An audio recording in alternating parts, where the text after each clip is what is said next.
Action News Jax investigator Emily Turner joins us now. And Emily, you spoke with the whistleblowers who say that is not happening because of mismanagement. The company says their #1 priority is safety. But these whistleblowers felt they had to speak up. They tell me they've never been more worried about child safety, even breaking down into tears when they were talking about it.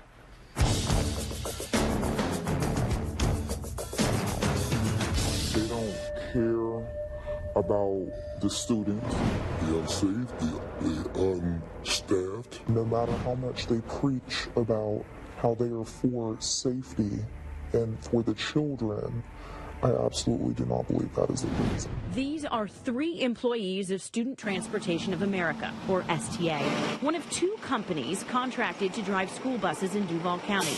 We're concealing their identities because they're worried about losing their jobs. These kids are in jeopardy. They paint a picture of regularly overcrowded buses like the one Action News Jax first showed you in October. The school staff is begging me to try to squeeze more on because there's no telling when those children are going to get picked up. Overcrowding is a violation of state law and a violation of the contract with Duval Schools. So we took the concern to Dennis Gallagher, Vice President of Operations for the Southeast region. That video was shot while the bus was still at the school. He wouldn't give us the surveillance video, but says it shows all the students seated when it left.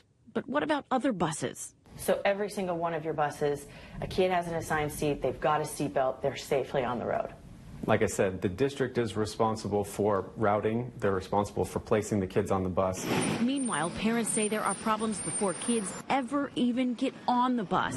Kids waiting at the bus stop, parents. The whistleblowers say STA directed drivers to leave students behind and circle back later to prevent overcrowding. They say every day, hundreds of children are left on the side of the road, sometimes waiting for hours. Earlier, when school first started, a couple of drivers came across the video, and they still do, saying that they got suspicious cars at their stops.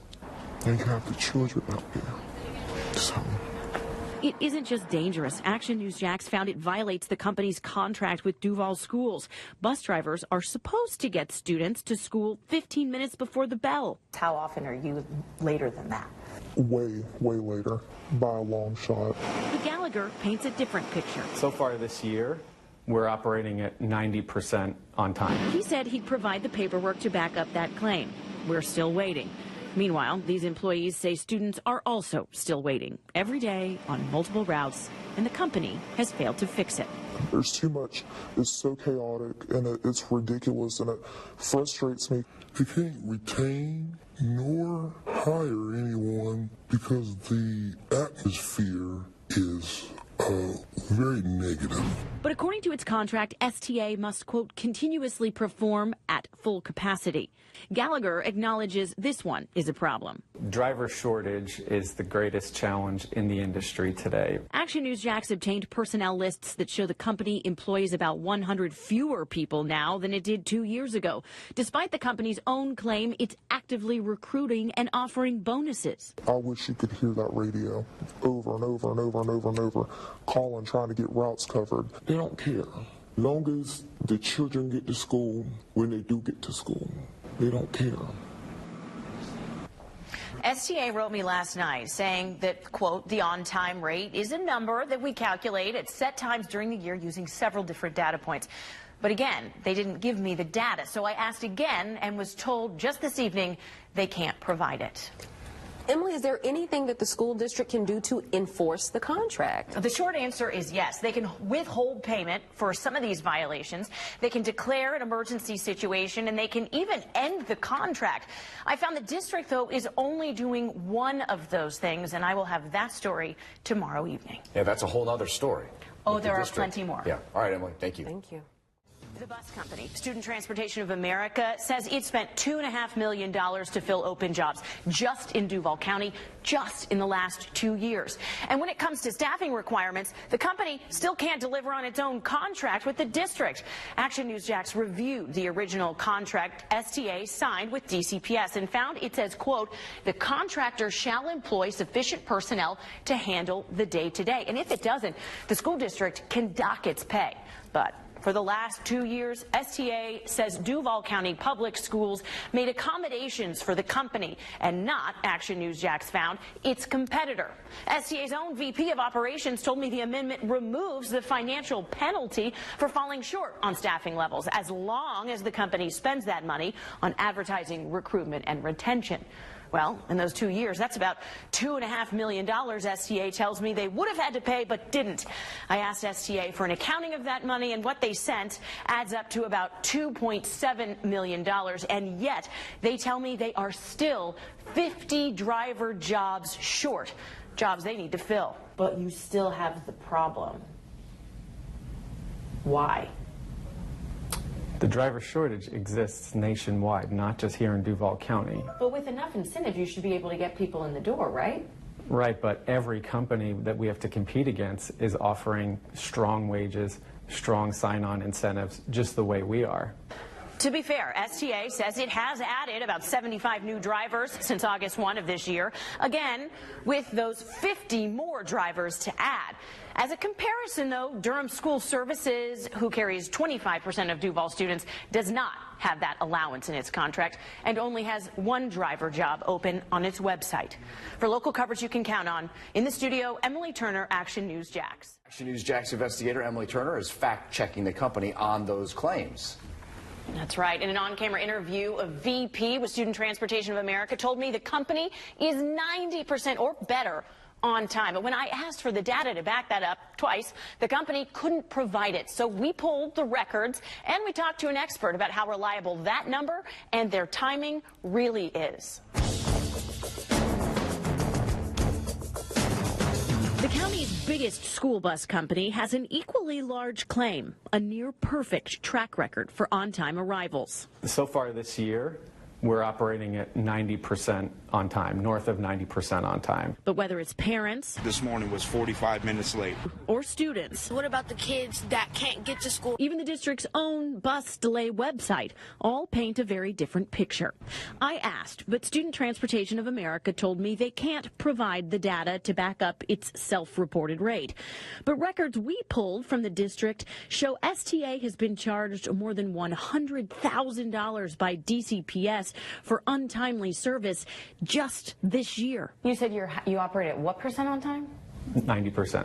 How is that even possible? When we couldn't get answers from STA, we asked Richard Carr, a transportation expert. He has more than 40 years in the industry as a private contractor and a special agent for the Motor Carrier Safety Administration. He says a reasonable range for on-time rates would be more like 75 to 85% on time. For an industry that's facing the shortage of drivers and that's short 50 drivers, does 90% seem like it's really attainable? No, it doesn't. With a shortage of drivers, I would just find that difficult to accept. As a frame of reference, we checked, and JTA's on-time rate is 78%. I also asked our surrounding school districts' on-time rates as a comparison. Unlike Duval, though, Clay, Nassau, and St. Johns counties all run their own buses rather than contracting a company. And we're working to get those on-time rates to you, but of course it's a holiday week, so that's going to take some time. We did put in, though, for an interview request with the district to delve further into these details, these issues, and more. We are working on a time to sit down and make that happen. For local coverage you can count on, Emily Turner, Action News Jax. You talked to a mother who says her students' civil rights are being violated. Yeah, she says that it's not just the bus company. She says it also has to do with the district. Both of them, she says, are to blame. 12-year-old Jamarcus can't talk. He needs a feeding tube to eat and has a strict schedule for medicines. His single mom, Shanika Hunt, relies on the bus to get him to and from school because she works. But this year, she says she can only count on it being late. Been going on repeatedly every day, every morning, every afternoon, and it's like, come on, what you guys gonna do? On this day, it showed up more than an hour after dismissal, so she had to figure out how to get him herself. If the bus is late in the morning, he stays at his medical daycare. Over the school year, she says Jamarcus has missed out on therapies, peer interaction, and instruction, all because the bus company, Student Transportation of America, couldn't get him there on time. As a medically fragile child, she says it could be worse. So safety risk and a health risk, because they can sit like in the afternoons, they can have a seizure. waiting on the bus. If they not have got their medications on time, they're waiting on the bus, anything can happen. It's scary. It's scary. And she says it's also a violation of his individualized education program, a legal document that lays out what instruction, support, and services he needs.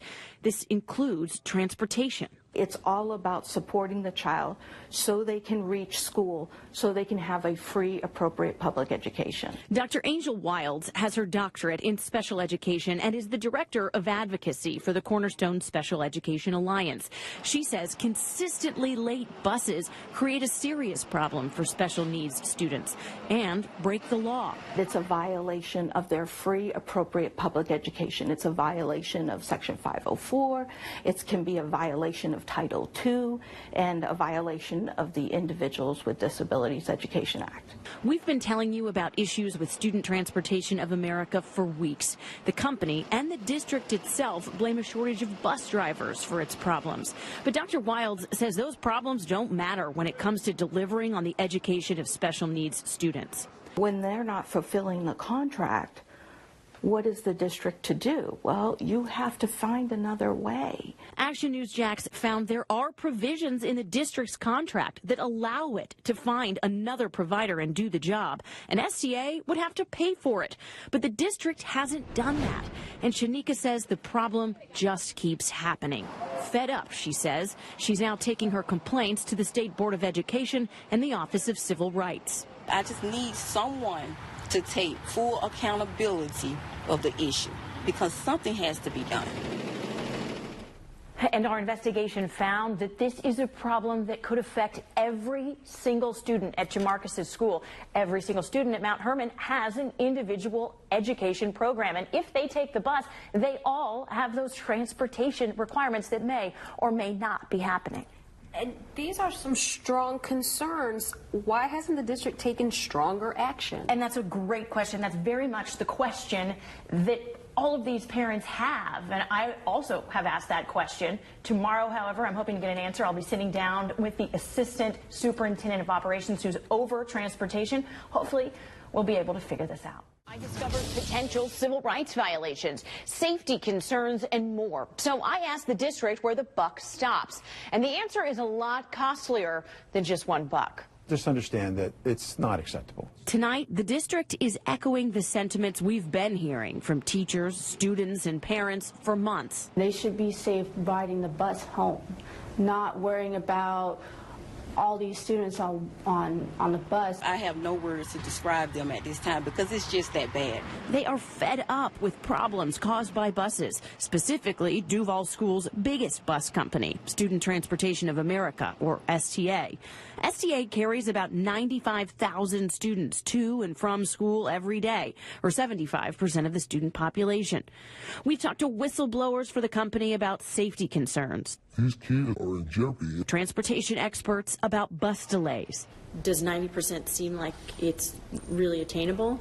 No, it doesn't. And special education advocates about the violation of students' civil rights. It's a violation of their free, appropriate public education. Student Transportation of America has been quick to place the blame elsewhere.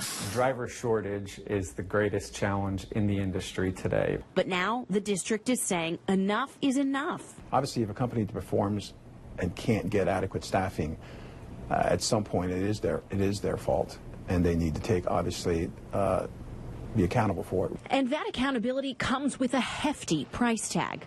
I pulled the list of every performance guarantee, a fine of sorts. The district has assessed Student Transportation of America for its failures.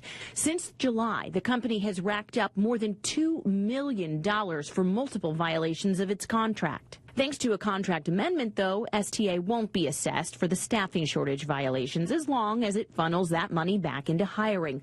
But it will be docked about $1.5 million for the others and be put on notice for future jobs. The fact that we can't get children home, in a timely manner for every child, every school is not acceptable. It's only going to continue at this pace for the rest of the year if performance doesn't improve.